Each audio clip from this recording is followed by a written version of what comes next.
Okay, so welcome everybody to Solar Noon Tuesday. And as per normal, I will go ahead and start with the news of the week for the solar industry. So there was a recent study by Heliovolta, which found that about 62% of all installed systems that they tested had significant safety issues. This was followed up by a similar study by Clean Energy Associates, and they found in their study 97% of all of the systems, and most of these systems that they looked at were large commercial rooftop and ground mounted systems, had significant safety issues associated with them. These primarily focused on overheating, and improper terminations or improper equipment installation was the issue. They didn't talk about how severe these were. It might have been one thing in a whole, vast array, or it might have been systemic. They didn't really get into that. They did find 59% of the systems had wire management issues. And a big issue, which we've talked about in these sessions before, had to do with mismatched connectors, improper field terminations like of MC4-like connectors. So that was an issue. The other ones were grounding and bonding concerns or issues, or improper bonding and grounding, damaged modules that were installed, incompatible connectors. As we've discussed before, MC4 is a trade term, but each manufacturer, their MC4-like connectors are not necessarily perfectly compatible with each other. So that can lead to some arcing and issues like that. And they did say that 2020 was the worst year of installations as far as safety and quality concerns. Sounds like, excuse me, 2020 was a problem for a lot of reasons. So the Interstate Renewable Energy Council has issued a grade card for the various states as far as their interconnection policies. They looked at things like the cost of interconnection, the transparency of interconnection, the efficiency of the process, basically how long is it going to take, what kind of technologies are eligible. They said there were 10 items that they looked at scoring. Those are a couple of them. Currently, there are 39 states that have statewide interconnection policies. Only one of these states got an A, and that was New Mexico. 6 states, Arizona, California, the Washington, D.C., Illinois, Michigan, and New York, they received B ratings, and a whole bunch of them got Fs. That's Alabama, Alaska, Arkansas, Georgia, Idaho, Kansas, Louisiana, Missouri, Nebraska, North Dakota, Oklahoma, Tennessee, and Wyoming. So those all got Fs. The reason this is important is because interconnection and the process that you have to go through for interconnection has been viewed as one of the barriers, one of the main barriers to seeing renewable energy, specifically solar, expand out and be competitive with the other sources such as natural gas, coal, things of that nature. Kilowatt Hour Analytics just issued the 5th annual risk assessment report. They are a clean energy insurance company. And what they found is the top 3 issues that they ran into were extreme weather. Now, from an insurance standpoint, specifically hailstorms are gathering a lot of, they're becoming more severe and more frequent. This is aggravated by the fact that solar panel manufacturers are trying to lower some of the balance of systems costs within their panels. So they're going with thinner glass, larger panels, things of that nature. So they cause more damage when they are in fact damaged. There are tracking systems out there that can mitigate some of this hail damage. They go into what they refer to as stow mode when a storm is approaching. So they take an oblique angle to the vertical, they come almost vertical, so the hail will slide off. That can lower your insurance premiums by as much as 35%. So for these large developments, that may be a factor. We talk about tracking systems being expensive, but if you save 35% on insurance, that may help compensate for some of that. System underperformance is an issue. Apparently, a lot of these installers are being overly optimistic in what these systems are going to generate. Some of that may be salesmanship, but I think a lot of it is the fact that all of the projections are based on historical weather data, and the weather is changing. So the weather may be changing in a way that's adversely affects the power output of these systems. So that's an issue to look at. And then labor shortages is the third main issue. We anticipate we're going to need about 1 million installers by 2030 just to meet the goals, 1 million more installers. And according to a survey of solar installation companies, far and away the number one impediment to growth of their business is lack of skilled labor. That's over 50% of these installers cite that. Even though we've heard a lot about supply chain issues in recent months, only about 21% of the installers said supply chain is an impediment to the growth of their business. I'm sure it's an annoyance, but it's not a existentialist threat. It's something that they anticipate will be worked through. Wind and solar. Okay, I've hit you with bad news here so far. The good news, for the first 5 months of this year, wind and solar combined generated more power than coal did on the US grid. And we're beginning to see that as a long-term trend. It is generating now renewables more than any other source of energy other than natural gas.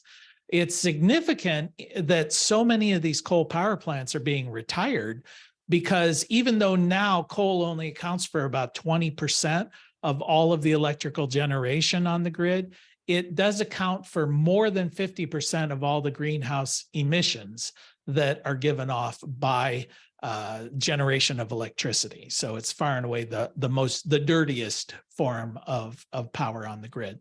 Also, interestingly, for the first time in this report, they reported more global investment in solar than in the oil industry, which to me is like a significant milestone where, we're sort of truly in the age of renewables when solar is the next big oil boom. So that's something that's attracting the investment. And speaking of attracting investment, this is fallout from the IRA, the Inflation Reduction Act. Vikram Solar, which is an Indian manufacturing company, a solar company from India, they've announced they're going to be investing $1.5 billion in U.S. production of solar panels and solar cells. They're doing this in a two-phase process. The first phase is underway right now. They're opening up a 2 gigawatt module plant in Brighton, Colorado. And that should employ 900 people and will be operational by the end of 2024. Then the second phase is a larger facility. They just said it's going to be in the south, in the southern United States. That no location, no date, but they're going to employ about 1,500 people there. So we're seeing massive, massive investment in solar manufacturing infrastructure across the US. And that's the news from the solar industry for this week. Anybody have anything they'd like to add to that at all? Anything that you've come across? Give just a second. Nope. Well, yeah, Bill. Well, I think one of the things about climate change and global warming is certainly panels are going to be operating under hotter conditions. So obviously they're going to be lower voltage as the temperatures rise. So the predominant temperature effects of higher temperatures will reduce output. Yeah, I think that's true. And also they said that we're seeing in traditionally more desert environments, Southern California, Arizona, that the increased heat is causing increased cloud cover. So you're starting to see a lot of shading, from increased cloud cover, which reduces their production. Conversely, though, some areas of the U.S. are going to see better production from solar. They specifically said, like the upper Midwest may find that they're, it's mitigated in the wintertime where we're seeing better better climate conditions in Southern Ohio, which is basically where everybody's going to move to in the future, because it is our home for climate refugees, right? The Florida of Ohio. So, all right, well, let's talk a little bit about some of the events coming up. As per usual, a lot of webinars coming up. There's one today, so you can make a day of this at 2 p.m. From Aurora. It's on solar for new construction. Not sure what the focus is there, but it's available to you. Tomorrow, 1 p.m., the home grid energy storage system. This is from Renvu. So they'll be hosting that webinar. I'm giving you these times in Eastern time. Then on the 28th, 8 p.m., how to sell your solar home. This is Solar United Neighbors. So actually, this is something that came up in discussion with a person here that were involved in an installation. They've got a farm, they've got solar on the farm. Question was, does it make sense to try and sell the home with the existing solar array, or do they try and pull that solar array off of the house and install it on their new home? You know, I mean, which is the economic better choice? So that's something that I think we're going to see more and more of happening, you know, and who knows? I mean, that's always an option. Maybe they'll have some insight there. July 11th, IREC is going to be hosting one on workforce, interconnection, workforce specifically. These sessions, I've attended these in the past. They're more like industry discussions. You know, they'll survey people, ask them what the issues are, what are their challenges, things of that nature. Usually last about 2 hours, so you can jump on board and get involved in providing that kind of feedback. Then on July 11th, this is they're discussing the difference between TopCon solar tech and versus PERC solar cells. Is this going to be the new technology? What advantages, what disadvantages?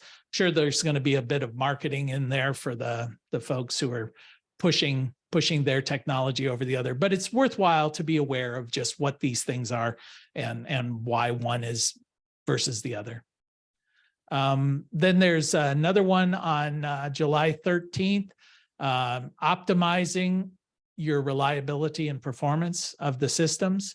Again, I suspect this is very large scale systems primarily, but that's from Solar Power World. Then another webinar from Helioscope, which is, I think my reading of it is tutorial on how to use their design product. So that's something that if you're interested, if you're considering buying that product, certainly worth tuning in to that.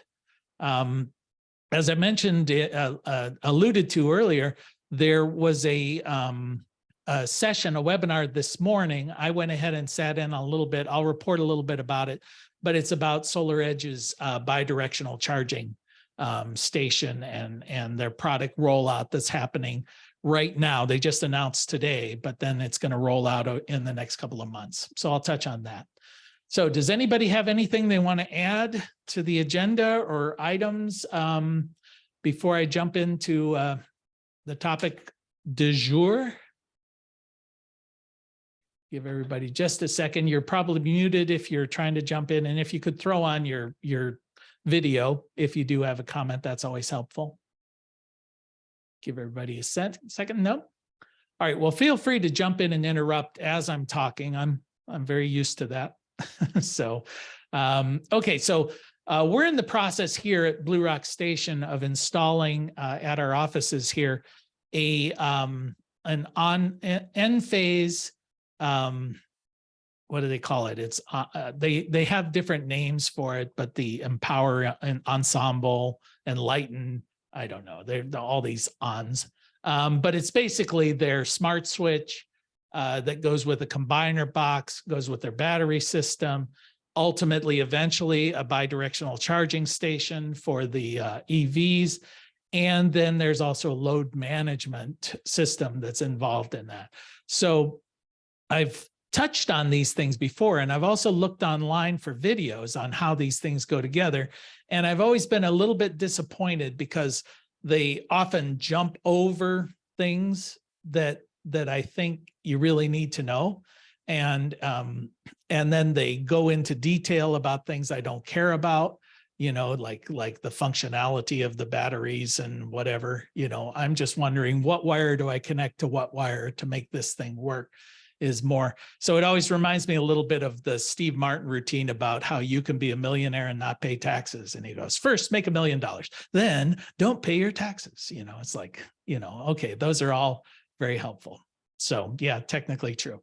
So, okay, so this is the ensemble system that I'm talking about here. And I do want to preface this discussion that I'm sharing with you what I've gleaned so far. I've not installed all of these before. So I have a feeling that some of this information may not be 100% true yet. But if any of you guys have experience with this and will jump in and correct, that would be helpful. But I'll do my best, you know, and this is another frustration is every time I've looked for the internal diagrams of these units, they're usually either just a pretty picture of an external box, or they have like a cartoonish kind of thing that doesn't really tell me what I want to know. So fortunately now I've got the boxes sitting down in our living room downstairs, and I just sort of took pictures of them. So we'll take a look. So the first box here is the combiner box. Combiner box, those of you who have installed Enphase systems are pretty familiar with the combiner box. They make some minor changes to them. Can you all see my arrow here as I move it across the screen? Does it show up or not? Nope. Nope. Okay. All right. Unfortunate there. Because I was thinking I can point to it and it all makes sense to me. I've got some close-ups before, but I was hoping the arrow would show up here. All right. So this is the internal of the combiner box. And what you'll see on the left-hand side is the bus bar. The bus bar there, that's where you're going to be making your connections with your double pole breakers. The one breaker that comes already installed is the breaker that controls the communication system, which is that computer board on the right-hand side, and the controls that are up at the top, the black part that you're seeing up there. Now, it'd be tempting to think that that is already wired up, because pretty much everything is already wired up there, except I think I've got a close-up here. Let me just, yeah. See, this close-up is the computer board and the breaker here. You see the 4 screws that are in that green connector in the computer board. The white one at the bottom is already connected to the neutral, but you have to connect then the line 1 and line 2 to that breaker. That's what then powers your board. So it doesn't make sense to me why they didn't just wire the whole thing, since they're giving you every bit, but they don't. So you've got to actually provide wire to that. Now, also on that bus bar, I'll back up here. Whoop, I thought yeah. On this bus bar here, usually they give you in the diagram 4 more double pole breakers. So 2 at the top, just above there, those are for your branch circuits from your solar array. So you could go in with, you can put in like 3 20-amp branch circuits. So that would take you up to about, I don't know, 40, well, with the IQ8s, each one, that's 13 panels. So you could go 39 panels basically with 3 20-amp breakers. And then there's another bus bar there for where they traditionally say that's for your battery connection. My assumption is you could put 4 branch circuits. It's all just one bus bar if you didn't have batteries. So it will go up to an 80-amp system. This thing is rated for 80 amps. Then down at the bottom is your grounding connectors. Over to the right is your neutral bus bar. And then at the bottom of this, where all your breakers connect, that's where you're going to go out from there to your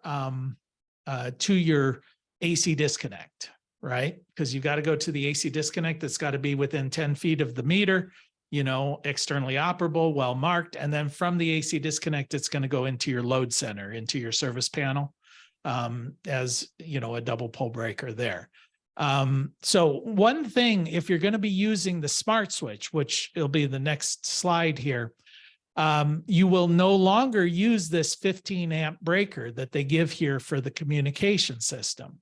What they want you to do is disconnect from that and then run your connection wires to a 15 amp breaker that's on the smart switch.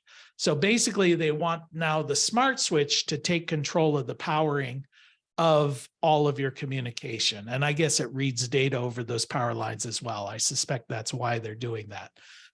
So you would not use this breaker. Now, actually, what I'm going to use that breaker for here, because we're going to be using the smart switch, is I'm going to hook in a surge protector.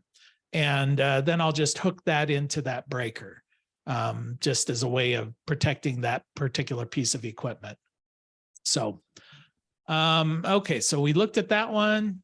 Now, here is the system controller. And this system controller is a beast. I mean, it's pretty big and pretty heavy.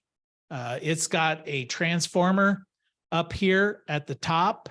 As I understand it, that is a neutral generating transformer, so that because once you're disconnected from the grid, you actually have to have a way of generating a neutral.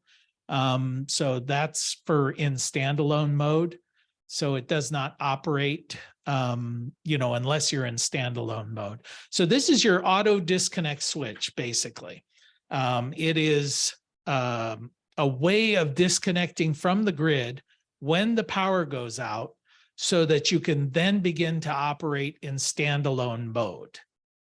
All right. Hopefully everybody understands that concept. Is you're islanding now. You're basically going to disconnect from the grid and operate in a standalone mode.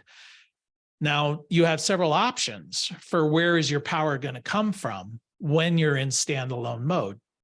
You have the option of just using the microinverters during daylight hours, because the IQ8 Plus will generate power when the sun is shining without any battery system.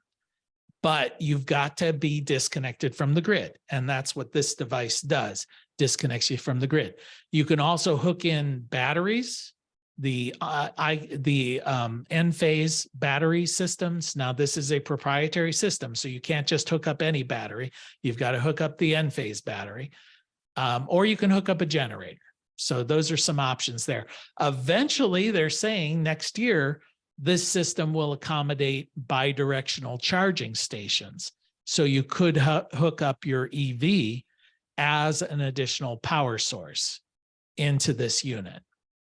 Okay, so I'm going to jump in and hopefully look a little closer at this unit.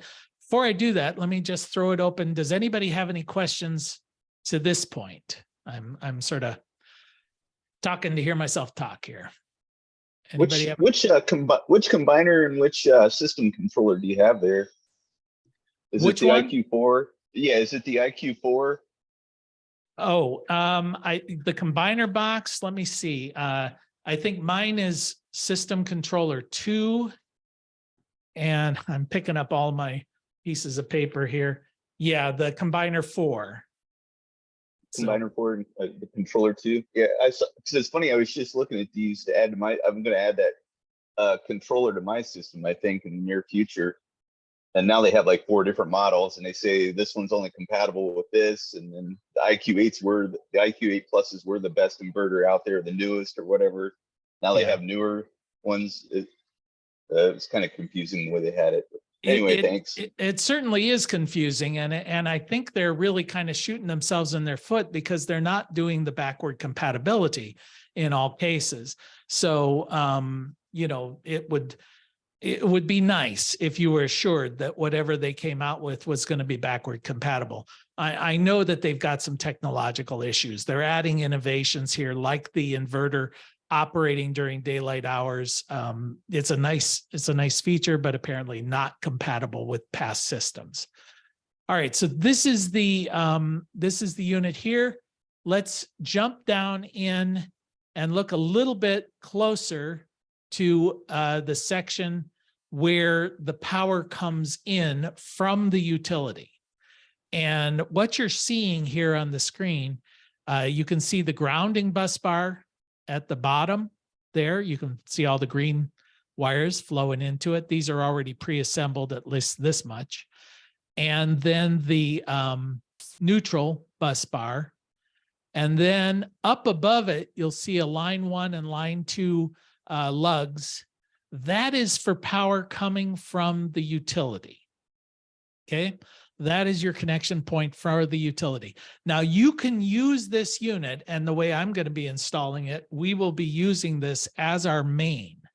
So we're going to have to disconnect from the electric meter and run those wires that are currently going into the main disconnect of the service panel. Those will connect into those lugs. Now, in the instructions, they say you can install a breaker or not. In our looking at it and discussions and the like, I don't feel comfortable not having a breaker there, because this is going to be our main breaker, our main disconnect. So those lugs will be removed, replaced with a 200 amp breaker. This box is rated up to 200 amps, 240 volts. So where that line 1, line 2 label is, there will be a main disconnect breaker mounted instead of those lugs. So that's where you'll rest the lines coming from the utility. Now, if you were going to be installing this not as your main disconnect, but as feeding a critical load panel, a sub panel, then you would run from a double pole breaker in your main box, and then those would land there, and then this unit would then feed a critical load panel. Well, in that case, since there's a breaker at the other end in the service panel, then I would feel comfortable just landing them on those lugs. So that may be why they do it one or the other direction here. So that's where the power comes from the utility, whether it's direct from the utility or it's coming from your service panel, then subsequently feeding a critical load panel from here. Have I lost anybody there so far? May have lost myself. Okay, so the other thing here is from the combiner box, they do want you to install some CTs. CTs, what are those? Current transformers, and basically they're load monitors. So they're either production or load.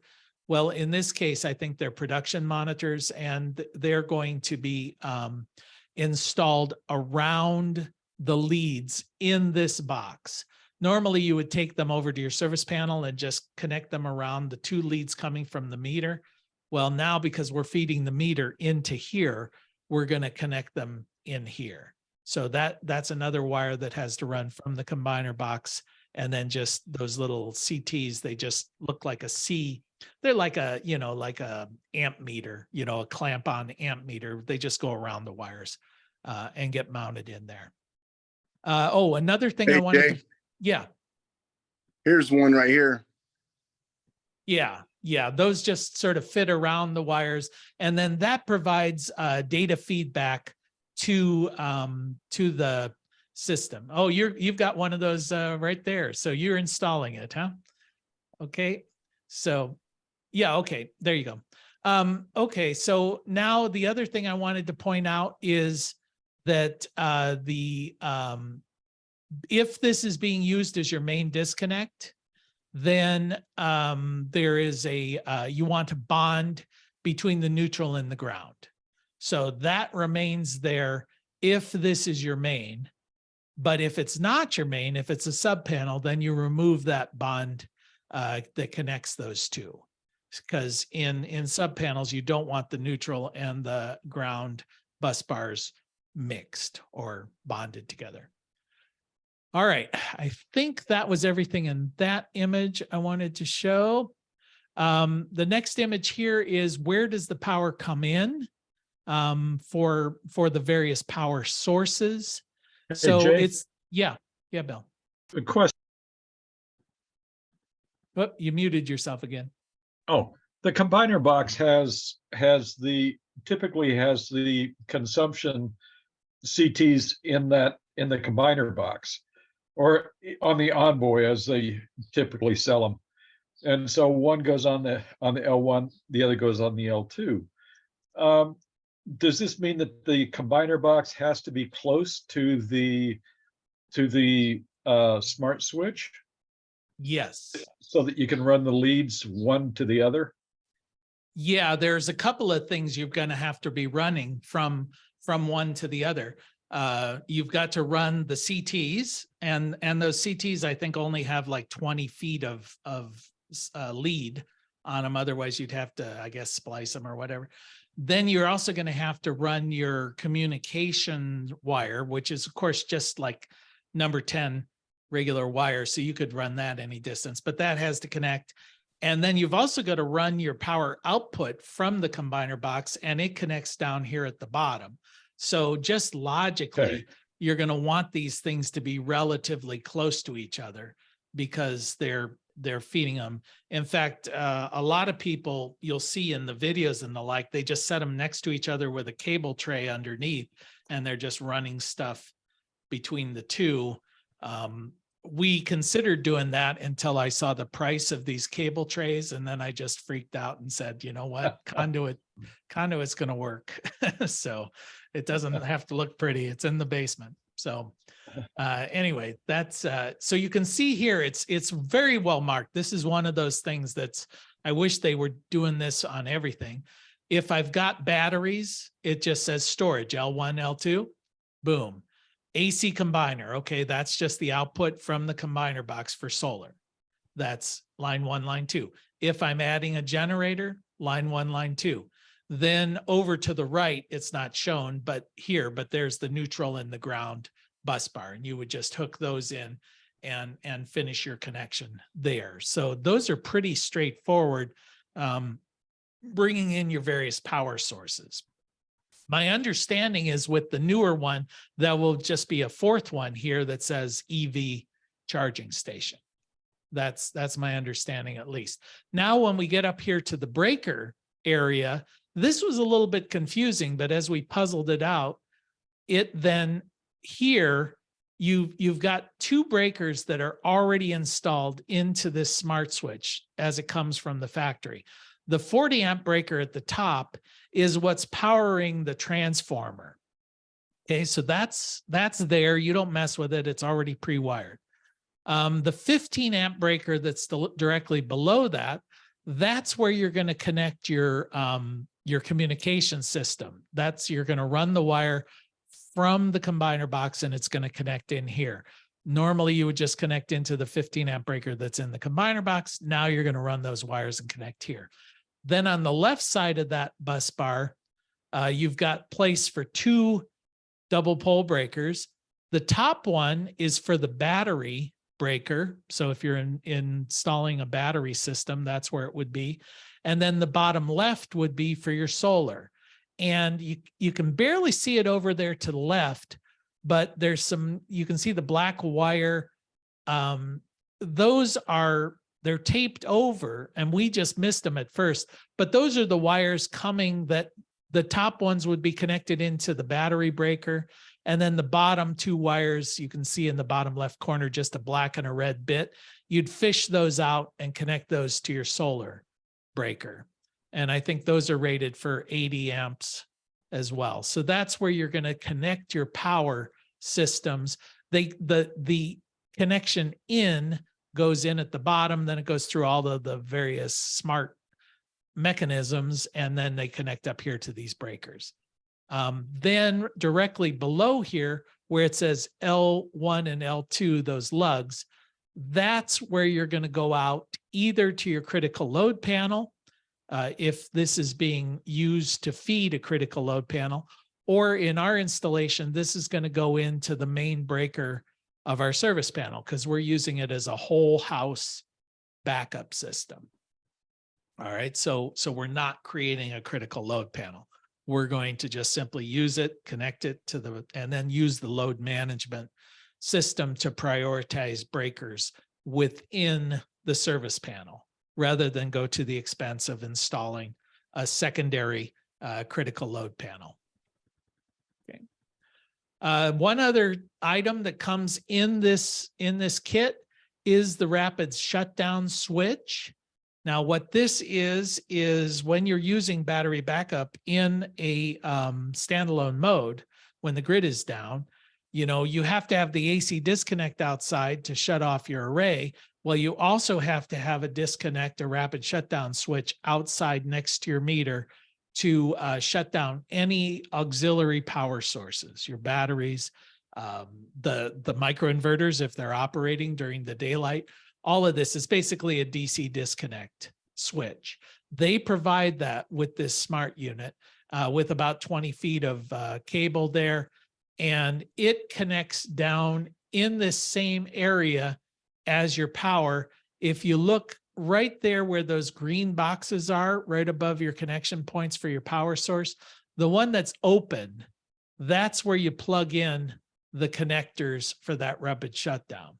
So you just simply plug into that and then just run the unit out and mount it out on the wall outside next to your electric meter and your AC disconnect.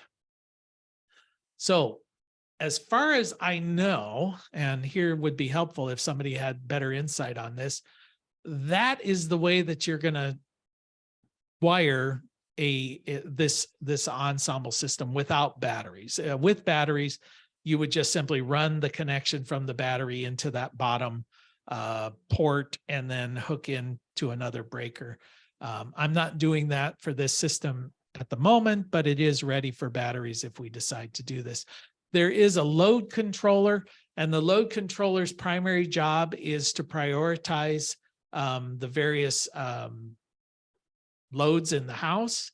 It's especially important with the IQ 8 Plus because it's only generating as much power as the sun is generating on the array at any 1 second, you know. So if a cloud comes out, now I have less power available than I did before. And it then allows you to prioritize those circuits to say, okay, this is priority number 1, 2, 3, and 4, whatever. That's gonna turn off in order of priority the various circuits as, you know, when power is no longer available to them. The system here, right in this same diagram, the load controller, as far as I've read, looks like these 2 green connection points on the left are designed to accept 2 different load controller units. And I'm not quite sure how this all wires together. That's the manual I haven't read yet, but I will report back to see if it in fact works as designed. I think it's going to be a miracle if we get this thing working as they claim that it will without blowing up anything.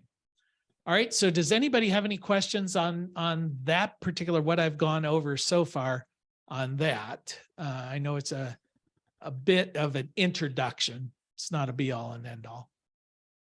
Any questions? Yeah. There's a limit to the load control, the amount of wattage that can be shunted through the load control. So this is suggesting that you can have 2 load controls doubling the output from both of them together. I think each of those load controller units will control 2 double pole breakers in your box. Now, what I'm not yet sure is, will that control 4 single pole breakers or only 2 double poles? The pictures only showed 2 double poles, but that didn't make sense to me. So I guess what they're saying is if you want to control 4 breakers, you know, 4 double pole breakers, you're going to need 2 of these controllers. You know, you can't control all of them. You know, and depending on what you're dealing with, whether it's a battery or whether it's just the IQ8s, you'll have more power available to you or less power depending on the situation. It's just how many circuits do you want to control? Each load controller only can control either 2 or 4. I'm not sure yet. If I wanted to control 8, then I'd need 2 of them. I need 2 of these units. And it gives you the ability to hook up 2 of them. Does that make sense? The IQ8, I thought, had a limit to the amount of wattage that it would, and if you overloaded it, it would shut down Yes. and then come back when you shed some of the load. And that was the function of the load controller. It's a little bit like the SMA. Oop, you went mute again there, Bill. There you go. It was SMA had that one little outlet at the base of one of their string inverters that was kind of the same thing, but I think it was limited to 1,500 watts total. Yeah, yeah. And I'm not sure if there's a limit to the wattage that the load controller that Enphase can manage. I'm not sure either, but there is going to be a limit to the amount of power that's available just based on the size of your array, you know, because it's just, there is a limit when you're just operating without batteries. And then I suspect this load controller has the ability to communicate with the smart switch to monitor battery level and to see so that you can set some priorities as to when I reach this level. And then of course you can program in generators that will top off your batteries when they reach a certain level, you know, so I'm sure there's a lot of functionality here that I will never use, hopefully. I look at all of this and I just think, oh my gosh, something else to break, but you know, we'll see. Hopefully it'll be pretty straightforward. Any other questions on that part of it? Okay, so then I'm going to jump in and just let you guys know there was a SolarEdge announcement. This is in the same vein, because when we're talking about residential systems in the US, now about 80% of all of those residential systems installed, maybe 90%, are going to be either Enphase or SolarEdge. They are the dominant players in the residential marketplace. And so we just talked about Enphase, and Enphase is really moving towards not just microinverters on the roof. Now you're starting to integrate backup. And when you start to integrate backup, you've got to have auto disconnects and you've got to have load controllers, and it becomes much more complicated. Well, SolarEdge also has been integrating backup for a couple of years. And as we're seeing significant issues like in Puerto Rico with the hurricane, in Colorado or California with the wildfires, that shut down the grid, Texas with the ice storms, we're really starting to see that as many as 50% of all of the installations now are incorporating some sort of storage. So this is sort of the new normal. So if you've been doing systems or contemplating systems, it would be nice to at least know how these things work. If you're doing it for yourself, you'd want to make sure you wire things and leave yourself enough space so that if I do add this unit in the future, I have a sense of about how big it is, how much space it's going to take. So SolarEdge just announced their bidirectional charging. Here's a couple of little pictures. I put this picture from the webinar this morning. And I just like this picture because look at the size of these systems. I mean, this is something that struck me with the Enphase. These are not small anymore. I mean, the unit there for the smart switch, it took 2 of us to carry it. I mean, it's a heavy, big beast of a unit. Not quite as big as that battery there, the SolarEdge battery, which I think is just an LG Chem battery that's got a SolarEdge label on it. So the battery is on the left, then you've got your inverter. Now the inverters have to be battery ready. They did call it like a StoreEdge when it first came out. Now they've got another term for it. Then you've got, you know, some smart switching, and then of course your connection. So this system is pretty big. Takes up a lot of space. We've discussed before about where batteries are going to be placed, whether or not you can put a battery in the home. The new standards are evolving there where they don't want them inside dwelling units. Currently, I don't know how many places. I think it's very rare today that the current standard that's prohibiting that has been adopted, but it will be coming, that you're going to have to place these batteries outside. Whether they change that, I don't know. And so then some of the preliminary specs, I just took this screenshot, but I just thought that they're talking about that it could do as much as 12 or 24 kilowatts. That's pretty big system, you know, as far as the capacity. Efficiencies, they're claiming, you know, pretty good efficiencies, 99, 97% efficiencies.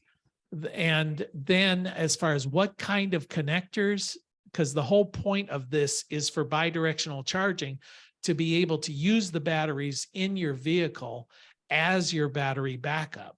Well, they're saying that the NACS standard or the CCS is going to be acceptable. That's your connector type. And we talked about in last week's session, I think, how a lot of the companies there's been the Tesla standard, which is the NACS, and then the CCS, which is like been everybody else, but a lot of them are switching over to the NACS so they can use Tesla charging stations. So it's saying it will combine, deal with both of them. And it also says that it will take most vehicles. So anyway, what you're beginning to see is marketing. Now, whether it plays out that way or not is anybody's guess. But this was an announcement that just occurred today. And they did say that these things will be backward compatible. So if you have a SolarEdge inverter system that is battery compatible, it will be compatible with this new bidirectional charging station. That was at least what they said on this webinar. Any questions on that or anything we've discussed, or want to bring up anything for the good of the group? Jay, this is Joe. Yeah. Can you get certified for doing SolarEdge? SolarEdge has their own like internal certification, like academy. So yes, you know, you can go through their process. I don't know how important that is as far as, you know, what it brings you, other than, you know, it's good. It's good to have that knowledge for sure. Enphase has something similar as well. But I don't know if it gives you discounts or you know, whatever, Right. but they do have their own training academies that you can go through. And in fact, I had it on my list to get myself certified through. I attended a couple of the sessions with SolarEdge. Yeah, good online training. Is it free or fee-based? Oh, no, it was free. Yeah, Okay. all of that's free. So just, I mean, it's just a time commitment. So, and they had a whole series of courses, and once you went through the whole series, then you were certified. Jay, did you see my email in regards to solid state batteries that Toyota is going to come up with? Yeah, I saw the email on that. I haven't looked at the links yet, but yeah, that's good. Do you want to expound on that at all? Well, just basically that they were just saying that they're going to first put it in the hybrids to, you know, show proof of concept, and then eventually be the battery of choice and kind of rule out lithium, and then full-fledged. They were saying they can charge like in 10 minutes. I think it was 500. I forget what but it was for 500 miles. I think it was charged in 10 minutes with the solid state batteries. And then eventually it was going to be 900 miles on a charge. Oh, goodness. So yeah, it seemed to me solid state batteries, their big selling point was robustness, you know, that they last a long time and that they can charge quickly. But they're expensive, you know, but like in any new technology, you know, so. Right. Yep. Okay, I can understand that there would be a difference between a solid state and a flow battery, or a, you know, a flooded lead acid battery. How does a solid state battery compare with a standard lithium battery? Yeah, my understanding on that is, I mean, it's a different internal configuration, but when I was looking at, I did one program, it's recorded. If you want to look at it, go back through them, but it's on alternatives to lithium. And it is comparable in use, in size, whereas a flow battery, you could never use that in an automobile. But a solid state you could. So it's just another configuration. It's like inside from the external user, there's probably no difference from except that it's charges faster, lasts longer, whatever. I don't know about energy density, whether it's heavier or lighter. I don't recall. Anybody else? All right. Well, hearing none, let's call it a day. I thank you for your attendance, and we'll see you guys next week. All right. Take care.